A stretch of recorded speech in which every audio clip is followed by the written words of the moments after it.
Here we go. Democracies, this is unit 9.4.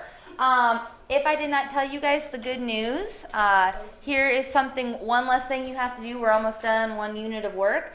But I've decided with everything we have going on and how many work days for the movie we're going to have that there'll be no more quick writes for the rest of the year. So this one, you'd end up hanging on to one of those sheets for like 3 weeks because of all the work days we're going to have. So that was your last week. So so if you really love them, I'm sorry. But if you hated them, you're welcome. So there we go. So fear of communism is really kind of the theme we're going to start working under. We've had the age of anxiety. I don't know about you, but after I taught you guys Nietzsche and Kafka, they always kind of get under my skin. I had some serious, crazy dreams that I was a cockroach. And, like, I was a cockroach at Hickman, and, like, I couldn't get out of the circumstance. And, like, the teachers were acknowledging me as myself, even though I was a cockroach. And I was like, oh, my gosh, I need to put down Nietzsche and I need to put down Kafka. I'm going to lose my mind. And you know how much I, like, am not a romantic poetry person? I actually got a volume of romantic poetry down and read 2 of them to, like, rebalance my mind. I was like, oh, my gosh, I've gone all to the dark side. So I had to rebalance some enlightened rationalism. I'm back on track. I woke my husband up. I was like, you don't understand. He's like, get it together with it. It's like a scary dream. And I tried to explain it to him, and he was like, I don't get that at all. And I was like, you have got to read some Kafka. This is freaking me out. All right, so anyway, democracies in the 1920s. So I was anxious. I hope you guys got a sense of that anxiousness as we got out of the age of anxiety. And so that is going to be fed even more by this time period. Sometimes it's called 1919ism, because that's the year, 1919ism, if we haven't had enough isms, right? So it's this fear of communism. And this fear of communism, do you remember what Marx said after the workers rose up and revolted, that communism was going to do what? Spread across that's like their manifesto, like now we spread. And so people start to feel very fearful of this concept. It's a fear of Bolshevism spreading throughout Europe. And it's also known as the Red Scare, remember, because the communists called themselves the Reds because of the blood that they were going to shed for the working class.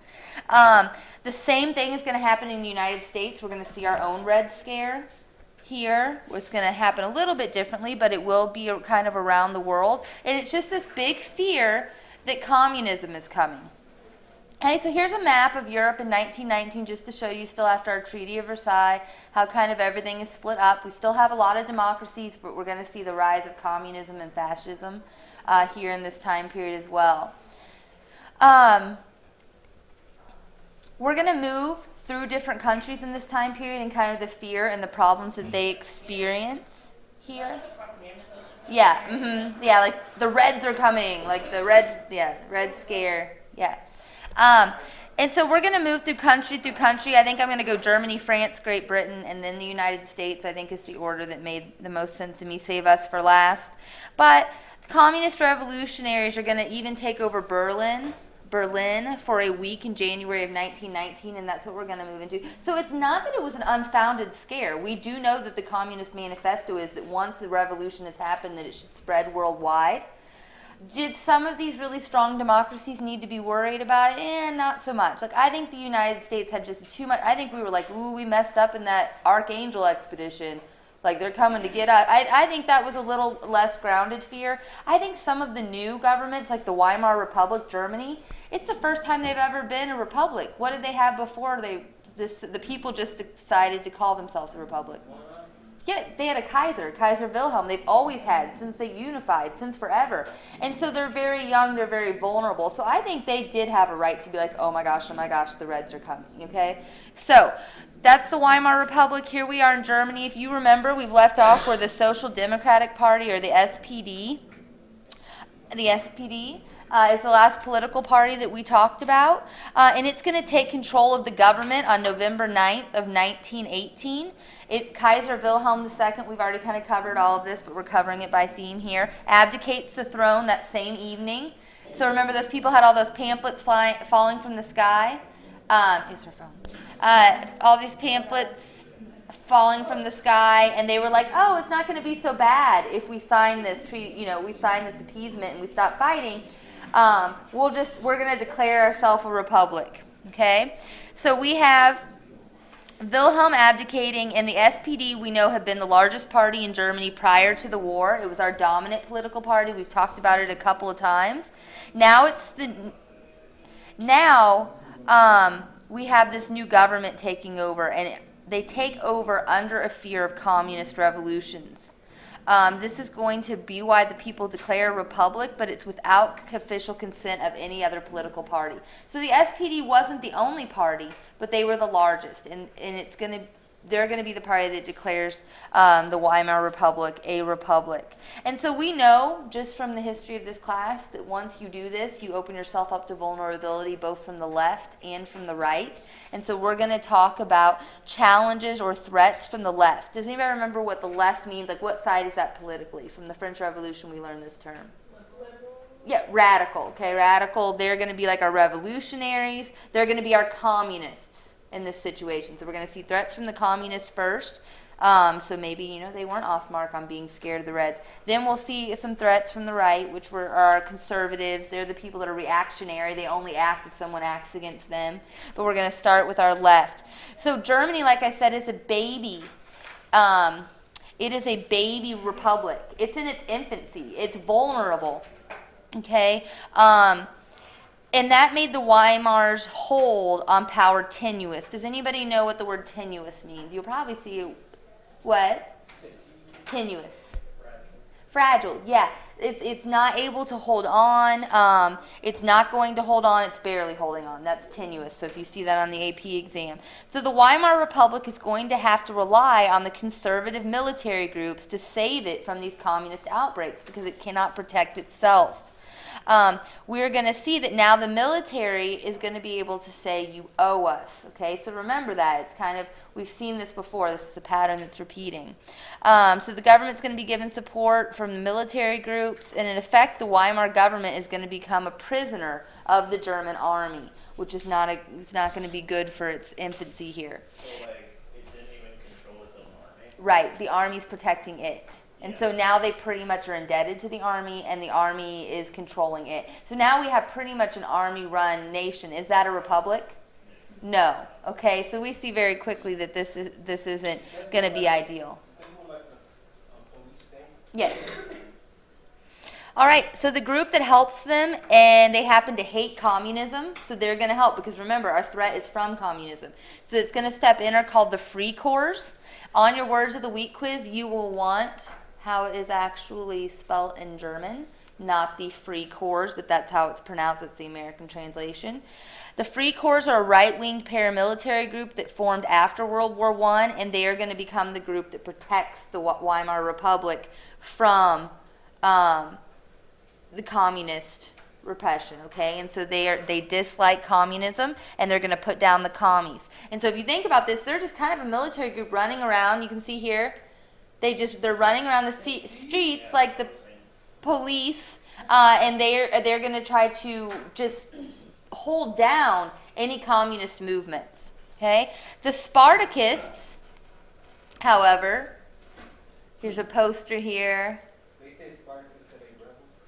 They name themselves Spartacus because they rebels. I don't know that they name themselves Spartacus because, they're the group of communists. I don't know if it's because of the red, of the same red. I don't know if that's what they're taking. I didn't look up, why they chose this. But the Spartacists are going to be our communists who are led by Rosa Luxemburg and Karl Lichtenbeck. And they're going to take control of Berlin for a week in January 1919. So we're going to see that our Free Corps are entirely successful. Now, they don't take the whole Weimar Republic, just the city of Berlin for a week in January 1919. But the Free Corps will step in, and they will take military action once they've taken Berlin. So it's scary for a minute. They're like, oh my gosh, Berlin's been taken by the communists. It's for a week, but then the Free Corps get there, and they're going to crush the uprising by killing its leaders. And so here's the Spartacus League. This is Rosa Luxemburg, so one of the leaders. So wow, women just get suffrage, and here you have a woman who's stepping up for communism and able to help take over Berlin. She's murdered by the Free Corps. Okay, I think I have a picture. Oh, no, I'll have a picture of him later. But of Liebknecht. Okay? So, elements of the Free Corps crush the communist uprising, kill its leaders, and then we're finally going to have some elections here, because remember, a republic should be having some elections, right? And so we're going to see in January of 1919, the SPD will have elections. The SPD has seats, but they're going to have to start to share some power in these elections. People are kind of like, ooh, you're not that great. Like, you're dependent upon this military to keep things. So we're going to start to see the loss of some seats. The Weimar Republic, now you want to write here, now after this, after the Free Corps, free Berlin, they really owe them now. Okay, so we're going to start to see that this becomes a problem. The Republic now owes the groups on the right. Now owe the groups on the right. Owes the conservatives. And the SPD has lost some seats. So just kind of keeping you up with what's going on. All right. So our next topic, we're going to skip down to letter D here. Treaty of Versailles. This should be familiar to you. We've just talked about this in 1919. If you remember, the Treaty of Versailles, not a happy topic in Germany. Okay, we've talked about that anxiety. The Germans of all political parties, highlight all there, of all. There is not, this is one thing that the conservatives and liberals do not disagree on. They all hate the Treaty of Versailles. It's the only thing that unifies them really in this time period. Of all political parties hate the Versailles Treaty. They resent its harsh dictated peace. Remember, it's dictated. Germany didn't even get to be present to make these terms, and they want it to be revised or to be remade, to have parts of it undone as soon as possible. If you remember, this is where Germany's given sole blame. Their military strength is severely weakened. They lost territory, all of these things. I mean, this is just pretty much copy and pasted from your other packet when we talked about the Treaty of Versailles, so I will not bore you with going over it again. But I want you to remember that France was eager to punish Germany. While Britain wanted to punish Germany, if you remember in our last packet, Britain also knows that to have a healthy Great Britain, you have to have a healthy Germany because of the trade, right? Like, their economy will suffer if Germany is suffering. And so this is where we saw John Maynard Keynes from the last packet, most significant economist of the 20th century. And he severely criticized the Versailles Treaty, declaring its punishing of Germany would damage the European economy and cause chaos and problems. He's pretty prophetic because it will. Okay, and Great Britain was right. Unhealthy Germany is an unhealthy rest of Europe. And we're going to see that as we move forward. So the Weimar government in June of 1919 had signed the Versailles Treaty. I've underlined this.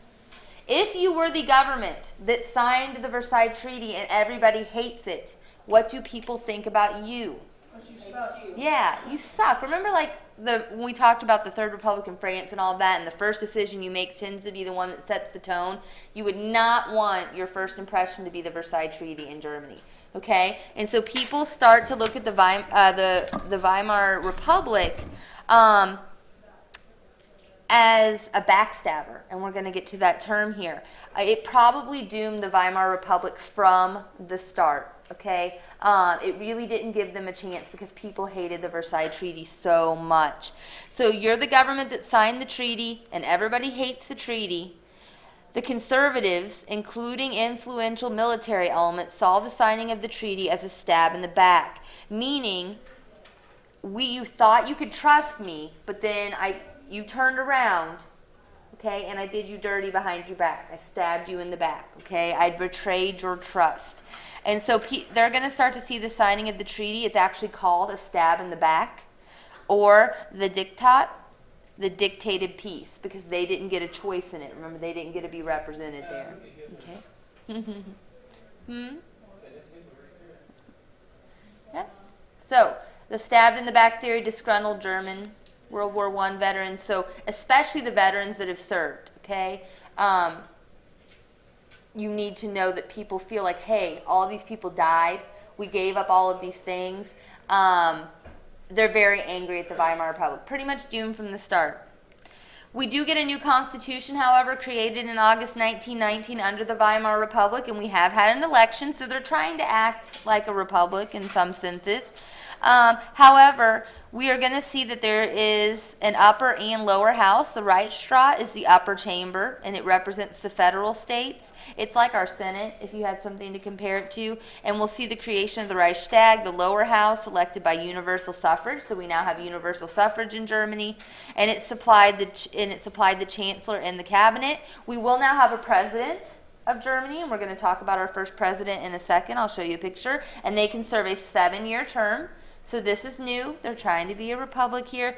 And you need to know in 1919, women in Germany got suffrage. And so this is a result, again, of the sympathy the women got for their contribution during World War I. Okay.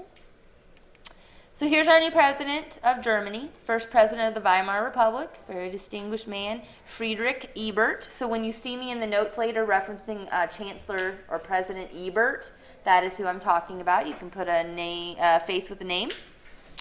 So we've talked about threats from the left. We talked about a new constitution. We have a new president. We know that the people aren't really happy with the Weimar Republic because they did what? Signed the Treaty of Versailles, stabbed in the back. And so now we've had threats from the left. Now we're going to have to talk about the threats from the right, or the conservatives, okay? So threats from the right. We've already had our problems in the left. Now we're going to have a Kapp-Putsch. Putsch in like the German means like coup d'etat, like a overthrow, like a rebellion, a revolt is what that word is. You're going to see a beer hall putsch in a second, but it just means to kind of revolt, overthrow. So conservative politicians and businessmen, with the help from disgruntled army officers, are going to take control of Berlin in March and declare a new government. They're going to say, we are the new government. Now, this is not in the Weimar, okay? This is only in Berlin. And remember that the Weimar, they want to really not have any name associated with the Republic. So in Berlin, we're going to see that they say conservative parties are going to throw their support behind this new government. At the same time, right-wing conservatives are going to take control of Bavaria as well at this time. So we have this general pushback, a huge threat. Chancellor Ebert, our new president, right, is going to implore workers to defend the Weimar Republic. So what can you do if you're the Weimar Republic? You're in your infancy, you're a baby. You really have to call upon, remember the SPD, the biggest political party, supported the workers. So you just have to go to the only fans you have. So he turns to the workers and says, help us. What they do is all of the workers strike. A general strike resulted, which brought the country's economic activities to a halt. They purposely hurt their economy to hurt their enemy, okay, to hurt the threat. So it's a purposeful hurting of their economy. We're going to see the economy in Germany suffer more in just a little bit. The putsch will then collapse as a result, and the republic will be saved for the time. But they still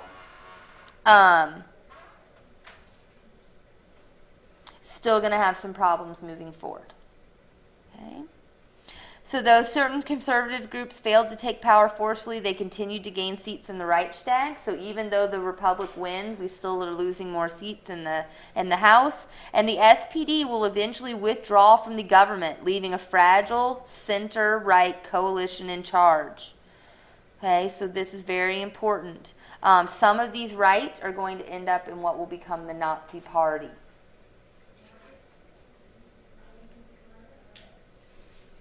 Okay, so we're going to see the SPD eventually withdrawing. They just saved the Republic. So the Republic is getting weaker and weaker.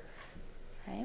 So the Weimar Republic has survived by a small margin the threat from the right. But what did the Versailles Treaty, what was one of the biggest things that upset the Germans? What do they still need to do? What was one of those conditions? Pay reparations. We still have a lot of money to pay, and they have just purposely hurt their economy. They are hurting from World War I. And so they are going to struggle to pay these reparations. So as provided for in the Versailles Treaty, the Allies announced in 1921 that Germany had to pay almost $34 billion in reparations. And there's no way that they can pay this. Germany's economy was still weak and it could not pay all of the reparations. So France is like, we've talked about, France is ticked off. And so they're not going to even give Germany any slack here. And they're going to be like, you owe us, you better pay us. And so what the French do, led by Raymond Poincaré, they're going to occupy the industrialized and wealthy region of Germany called the Ruhr. And they're going to take over its economy. And they're just like, we're just going to take our reparations. We will take the only wealthy part of your nation left. We will just take it, occupy it, and take all of the money that comes out of it. Okay, so the French occupy Germany. In response to this, the Weimar Republic did, I guess what you could say it does best. It does pretty much the same thing it did to save itself. It is going to order these residents to stop working, stop industrializing, and passively resist French occupation. Okay, so it's going to shut down the industry and prosperity of this area to try to defeat its enemy. And so Germany is going to say, oh, and here's like a poster, a political poster of the French occupation of the Ruhr. I just thought it was kind of like cool. I've not quite seen one like that before. It's actually on a tin, like a tin that like cookies and things would come in. I just thought it was funny. I was like, all right. Anyway, so the occupation of the Ruhr. So now onto the German mark. So what Germany decides to do next, the Weimar Republic, is they're like, okay, the French are here, we've shut down industry, our economy's still hurting, and so they're like, we need more money. So they just start printing more money. Now that sounds like a good concept. Except for we know in hindsight now that inflation is going to happen, okay? But at the time, everything used to be backed by gold. Money used to be backed by gold. It's not now. Like if you turned around tomorrow and you just decided to not believe in the money you carry because it's not backed by gold anymore. We print enough and we all just look at each other and say, I handed you a $20 bill that's worth $20. Is there $20 of gold sitting somewhere to support it? No. We just work under a social contract that I'm not going to like demand that you show me the gold that backs up your $20 bill. And we all just do that and we all get along. But if we all woke up one day and we're just like, no, that's not worth $20, then we'd have a problem. But here, it was backed by gold. So they decided we're just going to start printing more money. And this is going to cause massive inflation. I mean, this isn't even like, this is crazy inflation. This is inflation, and let me give you the numbers first before I go ranting about it. So they're going to try to pay their reparations by printing a bunch of money. And, of course, you guys knew right off the bat, you're like, no, it doesn't make any sense, because the more you print something, the less it's worth. Okay, so you already knew that. So the value of the German mark, when they start doing this, it took 9 marks to equal a United States dollar. And remember, their economy's been damaged more than ours. They were in the war longer. They were, they were fighting a two-front war for a while. We came in really late. So it took 9 marks to create a U.S. dollar in 1919. By 1923, you would have to have 4.2 trillion marks to equal a U.S. dollar.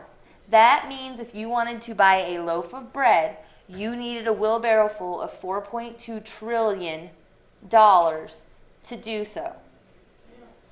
So I'm not just talking like inflation. I'm talking hyperinflation. If you're going to talk about, are you going to talk about what they did with the money? You always know what I'm going to say before. Yeah, I'm getting to that, right? So this is really good. What does it do with the money? Oh, I can go there next. So Nicole, I think, was going to show us. So this is children. So Nicole's already going to go with the building blocks and the wallpaper. She's always knows where I'm going next. Next slide. So the money was worth so little that here's a little kid. And so it's cheaper for him to play with these bundles of money than to buy him blocks. It would take $4.2 trillion to buy him a set of blocks. So he might as well. Then here is, they used it for kindling. We also had, wallpapering was really popular at this time. They didn't have like the fancy wallpaper we had, but it cost less money to wallpaper your walls with the money than it would to buy wallpaper. So this is how like worthless the money was. Did you have another you wanted to add? Another thing is that there was a lot of American tourism. This was the roaring 20s, 30s time, and a lot of the former military officials were put in very demeaning, sometimes not safe for school situations because they needed money to support their families.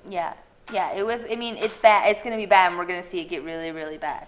But Yeah, and tourism we talked about opening up in our imperialism unit, so a lot of stuff going on here. But what I really want to tell you is there's always a group of people. So if this happened to you right now, let's say that you guys got up tomorrow and Mrs. T had told you this and you decided to go out into the streets and my $20 bill isn't worth $20, it's worth nothing. Okay, you go out, it's not backed by gold. Who would that hurt the most? Is it going to hurt you guys? How many people have jobs in here? 1, 2, 3, 4, 5, 6. Okay, so 7. 7 of us have jobs. So those of you that have jobs, I want you to think about, are you still going to go to work the next day and try to get paid? If money is, I mean, it's not worth less, but it's worth very, very, very little. No, my job sucks so much with that. Right. Okay, but it was that or have no job and have no money. Yeah. Okay, Wait, I don't get it. Okay. So That'd be like. you're gonna go, you're gonna go back to work because your wage is gonna go up. So if you were getting paid $1 an hour, let's just use that example, you'd now get paid $4.2 trillion an hour. But it's still worth $1. So you're still making money, although it's costing you a lot more. Who's it really, really gonna hurt though? The what? No, the employers are still paying you the same amount. Fixed income. Okay, people that live on, what kind of people live on a fixed income? Middle class. Retired people. Okay? Retired people. It's going to hurt because they might have put away $1 million, right? Yeah. What if they put away $1 million when they retired? How much is their $1 million worth now? You said They can- 4.2 trillion is dollars. Yeah. So they're getting a piece of gum to get them through the next day and then they're out of money, right? Yeah. So this is devastating on the retired population and it's going to hit our middle class very bad in Germany. This is bad situation. Because, I mean, really, like, you're like, I'm set. 1 million marks in the bank. I'm retired. What? The next day, that buys you a stick of gum. I mean, who's going to hire you? Yeah. Okay? So the middle class is going to come to resent the Weimar Republic, and they're going to start to blame. When you get hungry and you get angry and you get scared, you start to blame people. And we're going to start to see this blame going towards the Western government, the Weimar Republic, towards big business, towards workers, towards the Jews because they're the So bankers. it's everybody. Yes, everybody. And communists for the nation's woes. It is everybody's fault, but my fault for supporting World War, you know, like it's everyone's fault but mine. And so we're going to see that our middle class, who definitely don't support any kind of communism, they don't support like the laborers, and we're going to see them turning their chin and they're going to be mad that the Jews have all this money in their banks and internationally banking. So we're going to see all of this anger start to turn into scapegoating, and you know the story that's coming up. So we have another kind of revolution after this. Oh, there's a picture of Mark. And it's called the beer hall putsch. If you didn't know this, there are a lot of beer halls in Germany where people sit around and drink beer. So in 1923, the beer hall putsch is going to happen. And this is Adolf Hitler and other members of this party are going to what is known as the Nazi Party that we talked about rising with the SPD going, and they're going to try to overthrow because the push is like a coup. They're going to try to overthrow. It's going to fail. They try to overthrow the state of Bavaria, and Hitler's going to be captured. He is going to be tried, but the judges who try his case were very conservative and they sympathized with his anti-Republican views. So they only sentenced him to 1 year in jail, which I think he serves a little over 9 months of it. And this is where he writes his book, Mein Kampf, meaning My Struggle. But the fact that he was jailed for such a little time for trying to overthrow the government is going to be a really big sign to the rest of the people that 9 months. Yeah. And so this really sends out the idea that this isn't such a bad idea. And what Hitler starts to say is, I couldn't take it over with a coup. I couldn't take it over from the outside, so he's going to spend his time in jail focusing on how to try to take the government over from the inside. His breeches?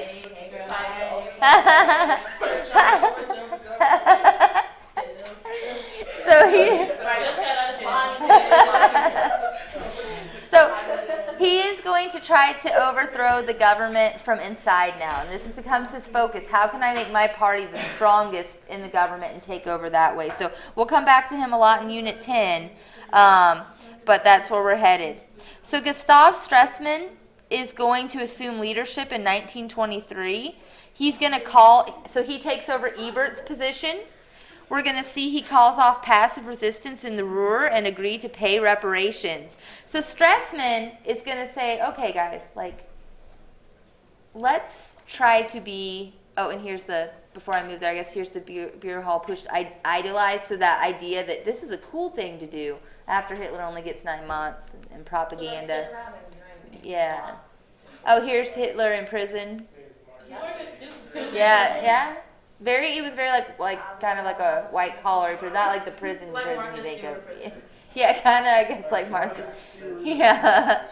Here. Go with his all his friends in there. Yeah. Yeah. Here's the book, My Struggle.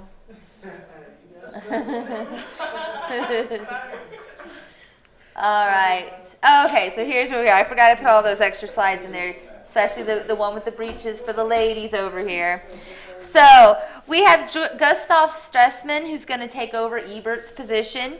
He assumes leadership in 1923, and he looks at what the Weimar Republic's done. He's like, hey, guys, maybe we should stop trying to tick everyone off at Germany and try to be friendly. Maybe we should try to focus on paying some of these reparations back, and let's try to become part of the world community again, because right now Germany's kind of like a pariah. They're kind of like nobody wants to get near them, touch them with a 10-foot pole kind of thing. So he's going to be supported by the Social Democrats. He says we need to get back into the community of nations. We need help. We need support. And so Stresemann is going to restore Germany to normal status in the European community with the Locarno Pact in 1925. We're going to talk about that in just a second. But first we need to talk about how they get there. So the United States, I said we got to mention us today. So the Dawes Plan, 1924. The United States starts to step in to help a little bit. So the League of Nations, it's a plan by the League of Nations that restructured Germany's debt with the U.S. So the U.S., it's like a circle. So I put a chart here because when you talk it out, it sounds a lot more complicated than it is. It's not. So the League of Nations says United States loaned $2.5 billion in money, because you just had all this, economy boost from World War I, to Germany. Germany then will turn around and pay that money to the Allies, the French and the British, right? $2 billion, okay? And then the Allies are going to turn around, France and Britain, and pay 2.6, because of the interest in exchange here by the time it gets around, and war debt payments to us. So we really are providing the money. I mean, we pretty much could have just went boop and paid it to the Allies, but then it wouldn't be, it wouldn't have been this great, happy little, Germany's trying to pay. I mean, so the money just goes in a big circle. That's the Dawes Plan. It resulted in German economic recovery. It's a good plan. And then there's going to be a young plan that was brought to continue the Dawes Plan, but it's going to be killed when the Great Depression hits, which we're going to talk about today. No, the young plan. Okay? So Germany is then happily, because of this happy little friendship circle we've just created, going to be able, there's the young plan, there's a poster, you can see kind of the people clinging on, and we're holding up keeping the wheel turning here. For 3 generations, you'll have to, slave away is the young plan, the continuation of the Dawes Plan, but, you'll have to work to keep paying off this money. Yeah. This is going to be paid over 58 and a half years. 2010? Yeah. Yeah. Here's a photo where we're going now. So now Germany, happy little triangle of debt payments, is back in the world community. They're no longer a pariah. They're no longer the person off in the corner by themselves. They're allowed to come back in and play nicely. So 1925, Germany and other European nations decide to agree to settle all disagreements peacefully. We will talk it out. yeah, it's so, this part is so idealistic. Like, I think that people just saw the horrors of World War I and they're like, let's just say we won't do it again. Man, let's just say, yeah, let's just talk. We'll talk it out if we get mad at each other. They really say this in the Bible. We'll talk it out. Let's talk first, shoot later. Like, people don't want to have another war, and it's so idealistic. It's called the Locarno Pact because it takes place in the city of Locarno in 1925. I believe is it Italy or Locarno? Somebody Google real quick. I can't remember exactly. Is it Italy? Germany. Locarno.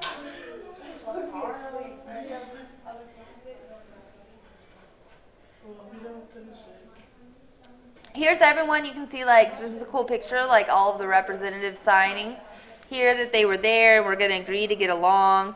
And Germany is going to be allowed then to join the League of Nations in 1926. They had to, however, guarantee western borders with France and Belgium. That makes sense, neutral, yeah. And so Germany allowed to join the League of Nations in 1926, but there's still a disagreement over the border with Poland. You guys know where that story is coming later, but they're allowed to join the League of Nations. This is where we get the French and the Americans with the Kellogg-Briand Pact of 1928. And this goes a step further than the Locarno Pact. Like, let's talk it out is nothing compared to the Kellogg-Briand Pact that makes war illegal. I mean, what are you going to do then? If somebody starts a war with somebody and it's illegal, like, you're going to go to war. Like, yeah, what are you going to get? All the nations are supposed to patrol it? Yes. Speaking of illegal, I just got a notification that pro-Russian and Eastern Ukraine are requiring Jews to register or they'll force them out of their own country. And you guys were afraid this history wouldn't repeat. Yeah. I know. Yeah. So, very idealistic. I mean, what are you going to do if somebody breaks this? You're going to go to war. I mean, it's very, It's like when yeah. people get suspended Yeah. because they miss too much school. And so then they're kicked, yeah. So, that's Germany in a nutshell leading up to World War II. You can kind of see how we set up some of these problems. War is now illegal, though, so there's no way we could see another conflict, right? There's Chamberlain, Gustav Stresemann from Germany, Aristide Briand from France, kind of holding hands here with the Locarno Pact, guaranteed the common boundaries. Oh, in there. Just some extra pictures. Kellogg-Briand Pact, there's the members there. Outlawing aggression and war for settling. Yeah, outlawing war and aggression for settling disputes. Let's talk it out. Yeah, it's such a nice, like, in theory. I mean, can you imagine if you were one of these guys, like, sitting there? Do you think that you were just like... Yeah, you're probably like, yeah. That's like saying, that's not a mediation with, like... I don't know, I can't see... And say why I don't like... It's not a very clear picture. Yeah, problem again, you guys had, hit the nail on the head. There's no... What are you going to do? The only enforcement to this would be to go to war with someone. All right? So there's our League of Nations now. We have Germany involved. And on to France. So, we have challenges were similar in France as they were in Germany. We have economic problems. If you remember, not only had France been fighting in the war just as long, but all the fighting had pretty much taken place in that, desolate Western Front in France. We have death, devastation, and debt of World War I had created economic chaos and political unrest in France. Throughout the 1920s, the government's multi-party, more than two-party system was dominated by parties on the right. So we've had dominance by our conservatives in France, who supported a status quo and backing a business, army, and the church. So conservatives in France this time. In 1926, Raymond Poincaré, who's pictured right here, was recalled to office. The government is going to then begin slashing its spending, raising taxes, and restoring confidence in the economy. And so he's really just going to be responsible for trying to, if you have a budget at home, kind of cut the fat and try to make everything better. Very conservative in France. We're not going to spend too much time here with them. But they are definitely not, and remember, they're going to try to occupy Germany and take some reparations, which is probably why, because they are hurting really badly too. Okay? So he had sent French troops into the Ruhr, pushed for large scale infrastructure, and is going to give new taxes and tighten tax collections, decline budgeting. Okay, so that's where we are in France. Not too much to go over there. Great Britain or England. Remember, the wartime trend in England had been that there had been greater social equality because our social lines were blurred during the war. First of all, you had such a loss of life. You had all of the men off at war. You had women coming up to work. But we have the Great Depression coming up, you guys. It's like right on our heels, and so this is going to cause some problems. But we have brought some social harmony on in Great Britain due to the wartime working. We got the Representation of the People's Act in Great Britain, where women over 21 gained the right to vote. Representation of People's Act of 1918 then had given women over the 30 the right to vote. So now we have women over 21. So 9 years earlier you may vote. And this is, like we said, mainly a result because women had helped during the war. In 1928, by 1928 in Great Britain, we'll see that all adults can vote. Okay? And so we'll have complete universal suffrage. Yet the concentration of wealth in Britain was more geared towards the top than any other European country. We're going to start to see that this is a problem moving forward. The top 1% own 2/3 of the national wealth. That means that 66% of all of the nation's wealth was held by 1% of the people, which is going to cause a lot of social inequality. That's very similar to kind of the statistic of the United States now, that all of the wealth is held in the hands of very few. Okay, we're getting less and less of a middle class here. Unemployment is going to be Great Britain's biggest problem. In the 1920s, it's at about 12% in the 1920s for Britain. It did not recover from economic losses suffered during World War I and after. And so in 1926, we're going to see that there's going to be a general strike. And so people all across Great Britain are going to strike in support of miners who feared a dramatic drop in their low wages. And so it's going to sweep the country. So it's not, that would be like, okay, let's say that teachers went on strike tomorrow. And Perfect timing. and every other kind of worker went on strike with us in support. It's like a sympathy strike. So we have the general strike of 1926 is a sympathy strike. So people worry that maybe it's them next who will face a wage cut, strike in sympathy. So it's kind of like that Workers Unite thing. And that's the general strike of 1926. The strike will eventually fail. People that work, like all type of workers? Yeah, like pretty much all type of workers, a sympathetic strike. It will eventually fail. It won't be able to keep itself together because the country's going to kind of shut down. But we're going to see that the government outlawed, because of this event, such sympathetic labor strikes. So I'm not saying that Great Britain's like you can't strike if you're unhappy. Like if you're a teacher, they're going to say you can strike about your issue. But it's going to... But like, doctors can't strike. Yeah, but then everyone else can't strike sympathetically. Okay. Did you need to... I did. All the freshmen must have taken it and burst out.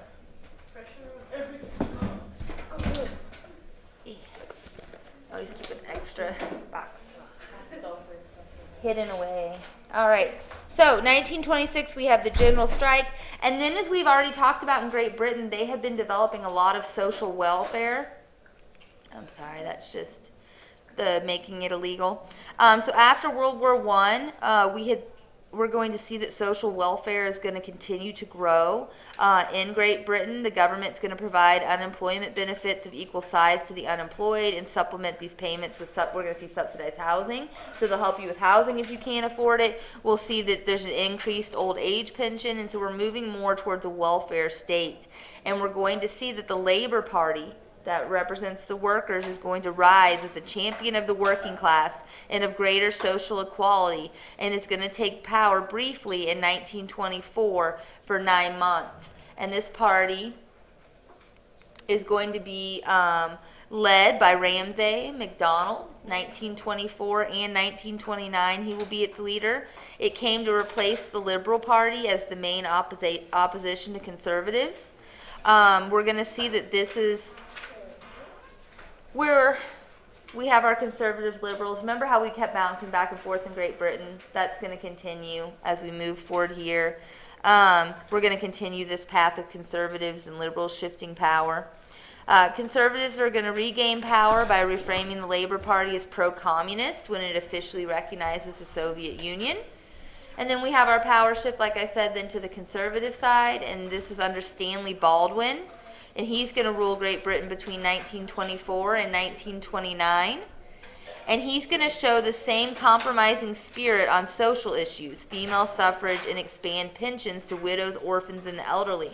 So remember how usually when we had that conservative Liberal Party shift in Great Britain, like they would start a whole new platform. They wouldn't kill the stuff of the other party, but they would then be like, okay, pause on that, let's do my reforms.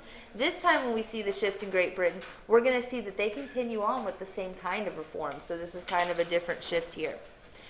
Also, we can't talk about England at this time without coming back to the Irish question. We've talked about it twice before, but at this very same time period, we had the Easter Rebellion in 1916, and the extremist Sinn Féin, is I think how you pronounce it, faction gained prominence in Ireland during World War I. Remember, they thought, okay, we don't want to wait till after World War I for our independence from Britain, so while all the soldiers of Britain are away fighting World War I, we'll cause this rebellion and gain our freedom. They don't expect that Britain's going to send troops over to stop them from gaining their freedom, and that's the Easter Rebellion. It prompts a civil war between the Irish Republican Army and the Black and Tan, which is the name for England's special occupation forces that are sent back. And then in October of 1921, London will create the Irish Free State. So 1916 is the rebellion. It takes all the way up until 1921. London will create the Irish Free State. Remember those little groups of northern communities, though, that did not want to be free of Britain because they become rich under them? They removed themselves. They're called Ulster, so they withdraw from the Free State, and they are going to stay part of the British Commonwealth called Northern Ireland. And then in 1922, Britain is going to grant Southern Catholic Ireland full autonomy or freedom after failing to suppress a bitter guerrilla war. And that's where I said we still, like, once in a while if you turn on the news and if you see that they're running something about Ireland, it is this dispute between the Irish Catholics and the northern part of Ireland. And it still continues, okay? So problems from this time period definitely still echoed today. Next to talk... If everybody got what they wanted, like the Northern states wanted people like Britain and they were, the Southern ones didn't, and they're not. Still a dispute over land, and not all of them got out with Ulster, and so there's still some people in other places like that weren't as... Because Ulster was lucky in that they all kind of agreed in their issue, but there are still some people who wanted to become common part of Britain that were in other areas that weren't supportive of that. So there'll still be little uprisings and Protestant Catholic issues over areas. Not as much. More when I was younger. Before Clinton was president, Clinton had some pretty good foreign relations with this area, with these areas in the world. And so, but more when I was in high school, middle school. What'd you say? So the Great Depression, I told you it's been on our heels. Just something before we get there, you will notice that because of the struggle of World War I, we're going to see the loosening of all those empires that we just built up. And so England's going to have to end its protectorate in Egypt except for over the Suez Canal. And we also have equality of the British dominions. They're going to look at Canada and Australia and go, look, we don't own you anymore. You're just going to be kind of commonwealths of ours. You can kind of do your thing. Yeah. They don't have time to mess or deal with them. Take care of yourself, children. Like, go. I was your parent for a while, now go. So, yeah, let them loose. They have too much. All of them have those imperialists that carved up Africa. The last thing on their mind now is getting any bigger. It's like trying to get better. Wait, so technically Canada's still part of It's a commonwealth, yes. What does that mean? A commonwealth means you're semi-autonomous, like they do their own elections and things like that, but that there's still kind of a principality. Yeah, there's a formality, yeah, like Do they need a sister. passport to go to Britain? I think that they, well, you'd be accepted into the Queen's country, I think. I don't know if that's an airport thing. You know, honestly, I think that you can, like if you're British Canadian, like I don't, does that go internationally? Yeah, or like Yeah. Australians go to England. Yeah, oh yeah, all the time back Well, and then forth. Australians, Yeah. they need a passport to go to Canada. Now that's a big triangle. Somebody can Google that. I don't travel enough for that. Technically, they all vassal states? Yeah. Some What? Are they technically all vassal states? Vassals? No, not vassals. Canada has No. two official languages. Okay. So while we're looking that up, like the Great Depression, you guys are familiar with this because it hit pretty hard here and then it's going to spread throughout Europe. So long-term problems within the U.S. economy is going to be really where this starts. We're going to talk about the Great Depression again in Unit 10. But what had happened is we started mechanizing everything. So if you think about like Henry Ford and the assembly line and like how fast things were getting made, but then how few people it took to stand there on an assembly line to get it done, we're going to start to see the overproduction of goods, which is going to lower the cost. There's going to be too many products. They're not going to be able to make a profit because the costs have to keep going lower and lower. And this is going to create an overproduction problem, which leads to unstable banking. There's going to be some very weak industries, and then half of the Americans will live below the poverty line. So if you live below the poverty line, you don't have money to spend on goods, and if you're not spending money on goods, then all those products are sitting on shelves, and da-da-da. It's a continuous cycle. So then there's also going to be overproduction of agriculture in Europe because of new technologies, which is going to drive prices down and hurt farmers. And there becomes this huge dependence worldwide on credit. So people are buying things, and they look like everything's going okay, but they're not really doing okay because everything they own or everything they're buying is on credit, and they can't afford to pay the credit back, and so then it's a circle. Question, Deja? What is how many Americans are below the poverty line, like now? Below the poverty, ooh. The current statistics, I know it's not 50%, but it's a significant amount because the poverty. Like during like the recession and all that. Yeah, I don't know. Anybody want to look up a modern stat? Sam's on his iPad. Sam, you want to see what the modern poverty percentage is on?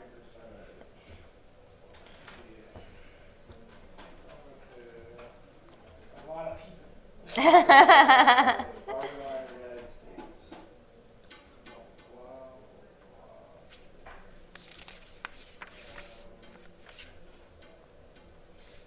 Well, Huffington says that 44% African American children and nearly 20% of Latinos are below the poverty line. And for some ethnic groups, it is nearly 50-50. Yeah, I don't know if that's from the total number though, or that's just from ethnic groups, but total. According to the U.S. Census in 2007, 5.8% of all people in married families lived in poverty, and 26% of all people in single-parent households. So 26% of single and Yeah, and 19% of people living alone lived in poverty. okay, so 19 plus. Okay, I wonder if they're taking that. Yeah. 5 plus 26 plus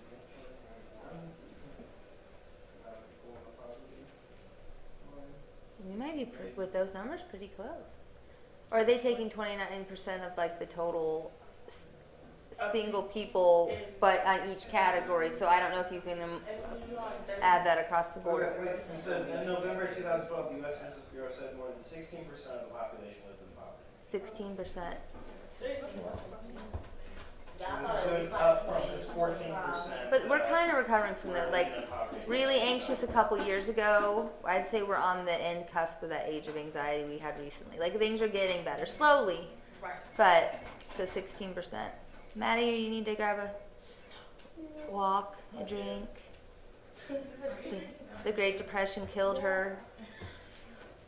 Literally, figuratively, she went down. One All time I right. was at the grocery store and my mom found some meat and some meat and said, I just didn't make this as this was a Great Depression. I mean, you know somebody from lived through the Great Depression, like my grandparents and stuff. They'd be hiding money all in their backyard. Don't trust banks anymore. Like you always see those houses on auctions. I always want to be able to buy them because they talk about they found all these shoe boxes and canning jars full of money in the walls and stuff because the people just they don't trust the banks anymore. You got all your money in the bank and then poof, it's gone. You know. My grandma's still home. Yeah, and never waste any food and the scraps are going somewhere. You know that kind of. Yeah.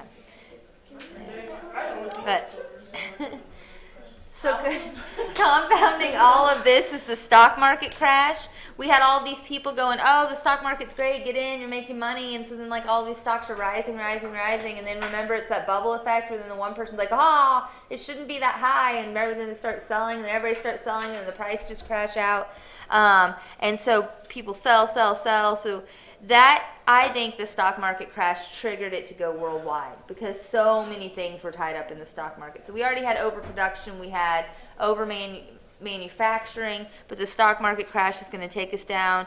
By 1930, the United States is going to institute an extremely high Hawley-Smoot tariff. So they're just going to be like, man, if we can't sell our stuff, at least we're going to sell it in here. And so they make other goods coming from other countries cost a lot of money.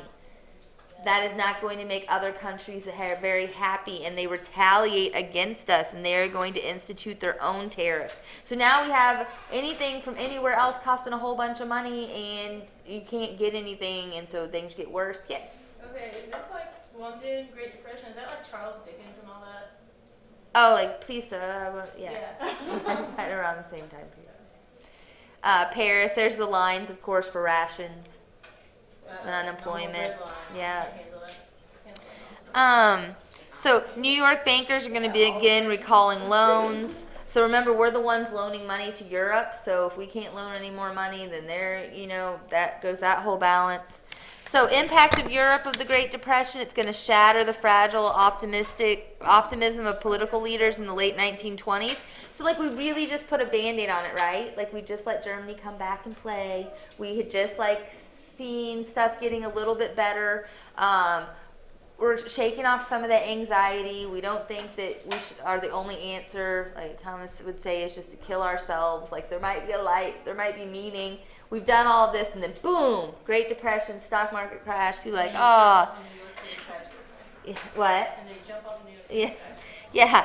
And so then we see this fragile optimism, decline of production, occurred in every country except Russia, who's now in its command economy. Remember, they've made that shift after the Bolshevik Revolution. So mass underemployment resulted. Germany is hit the hardest. 43% of Germans are unemployed, 18% in Britain, and 25% in the United States. In 1933. So I think, there's a lot of unemployment today too.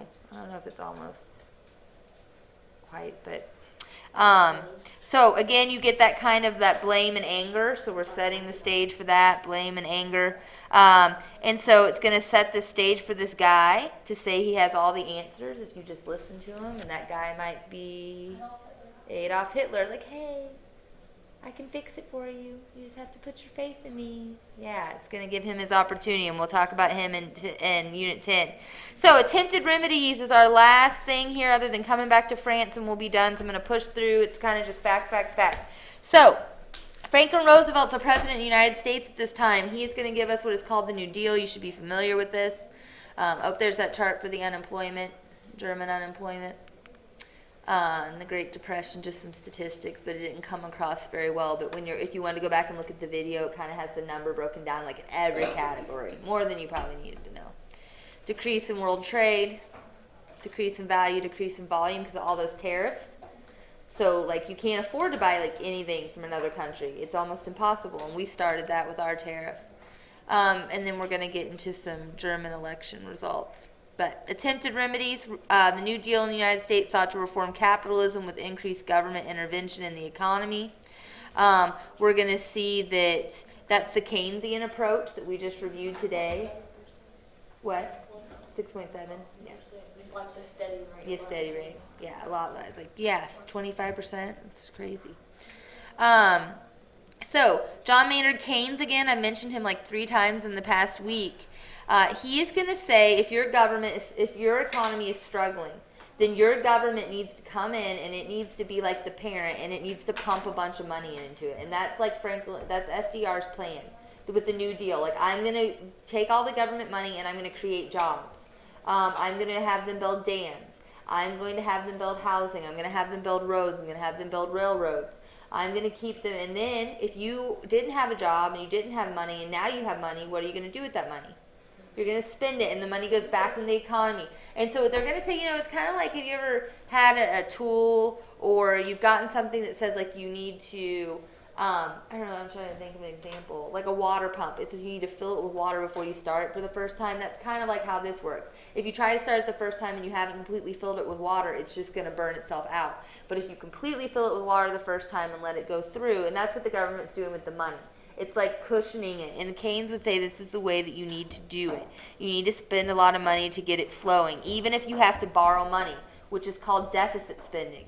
This is where the theory comes from. If the government gives money and creates jobs, those people make money, they turn around, they spend that money, it makes everything better. Obama is a Keynesian.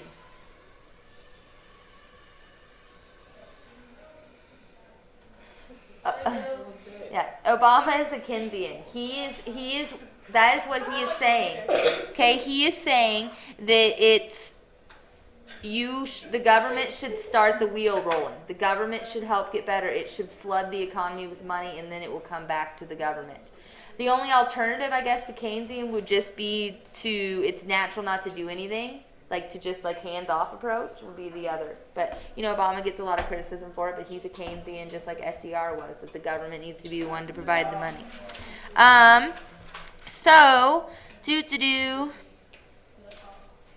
We're going to see, we're also going to try to Scandinavia's response, actually. Scandinavia doesn't get a lot of credit, but its response to depression was the most successful under its socialist government. It was called the middle way, by the way. It was halfway between capitalism and halfway between socialism, so they had the best answer.